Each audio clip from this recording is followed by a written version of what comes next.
Hello student. आज हम economics पढ़ेंगे 11th क्लास में। लेकिन उससे पहले आपने 10th में इकोनॉमिक्स पढ़ी थी। आप 11th में अपीयर्ड हुए हो, तो आपका इकोनॉमिक्स जो आपने 10th में पढ़ी थी और 11th में जो पढ़ेंगे वो आपको रियल इकोनॉमिक्स मिलेगी। जहां आपने 10th में पढ़ा था वो कॉन्सेप्ट्स ऑफ इकोनॉमिक्स का एक छोटा सा पार्ट था। यहाँ आप इकोनॉमिक्स को पढ़ेंगे, उसमें आपको एक ब्रांच पढ़ने को मिलेगी, वो है माइक्रो इकोनॉमिक्स। तो सबसे पहले बात आती है कि इकोनॉमिक्स होती क्या है। तो ये शब्द आया कहाँ से? तो it derived from Greek word oikos and nomos. Oikos means होता है हाउस होल्ड और नोमस मीन्स होता है मैनेजमेंट। तो इकोनॉमिक्स इकोनॉमिक्स वो साइंस है जो हाउस होल्ड मैनेजमेंट करती है।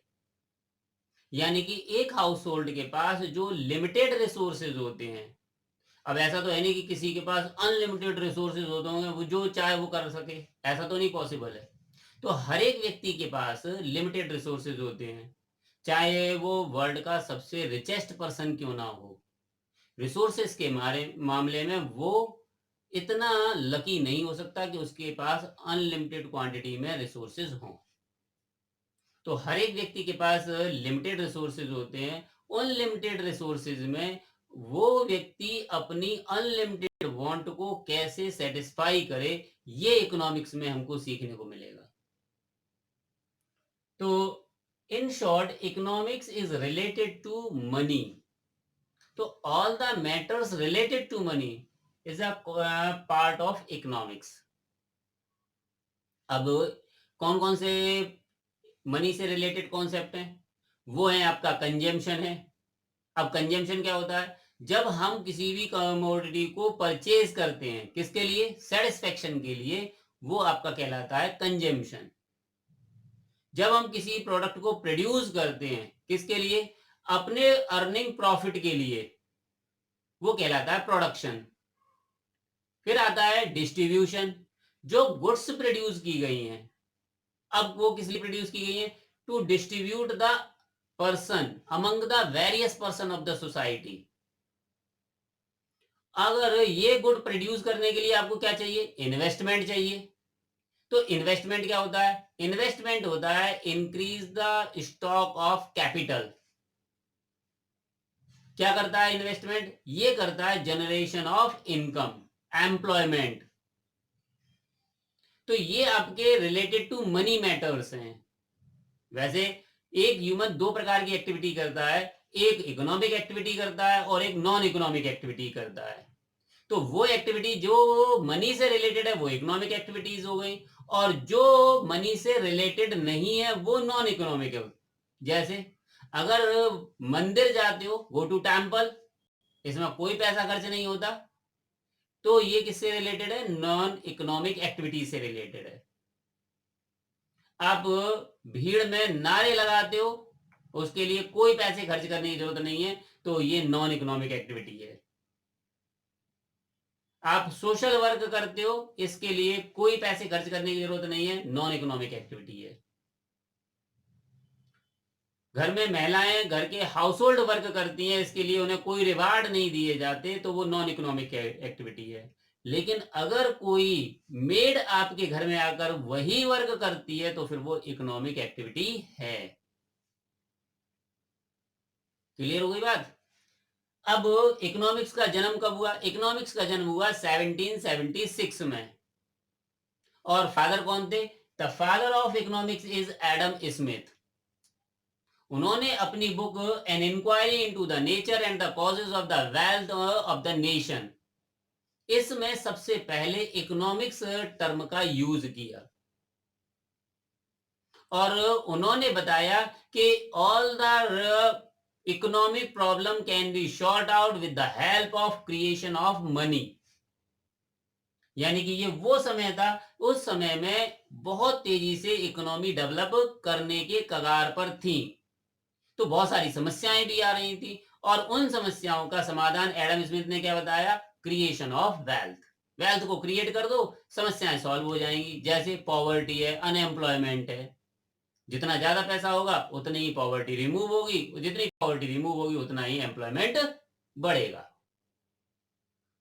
इकोनॉमिक्स की ब्रांचेस, इकोनॉमिक्स की दो ब्रांचेस हैं। पहली ब्रांच है माइक्रो इकोनॉमिक्स।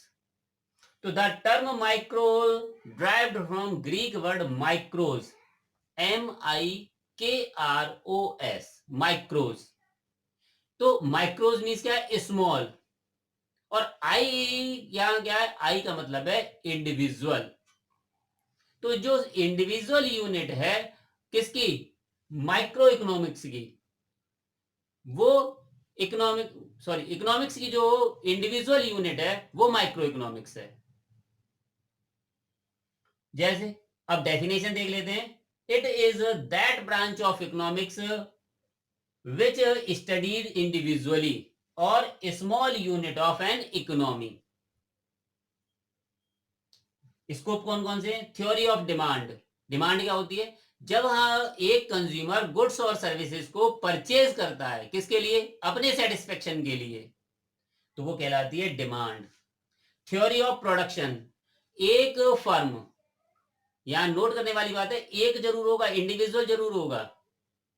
तो एक फर्म जो कुछ भी प्रोड्यूस करती है वो प्राइस थ्योरी, यहां भी एक कमोडिटी की प्राइस,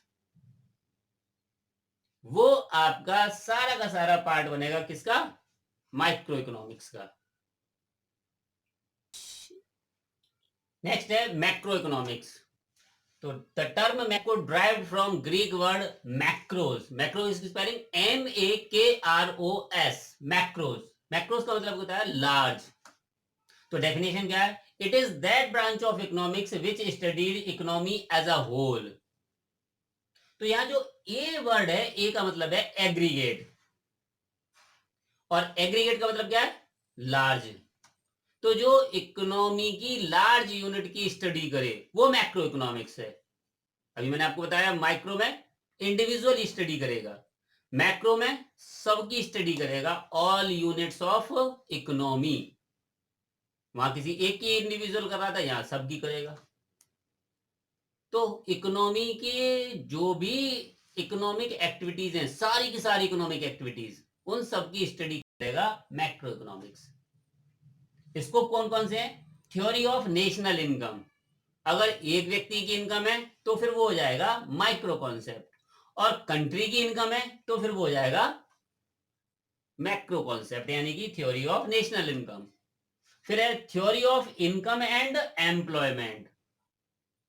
तो अभी बताया था एक व्यक्ति की इनकम माइक्रो है, लेकिन यहां पर एम्प्लॉयमेंट और इनकम एंड आउटपुट किसका? होल कंट्री का, वो आपका हो गया मैक्रो इकोनॉमिक्स।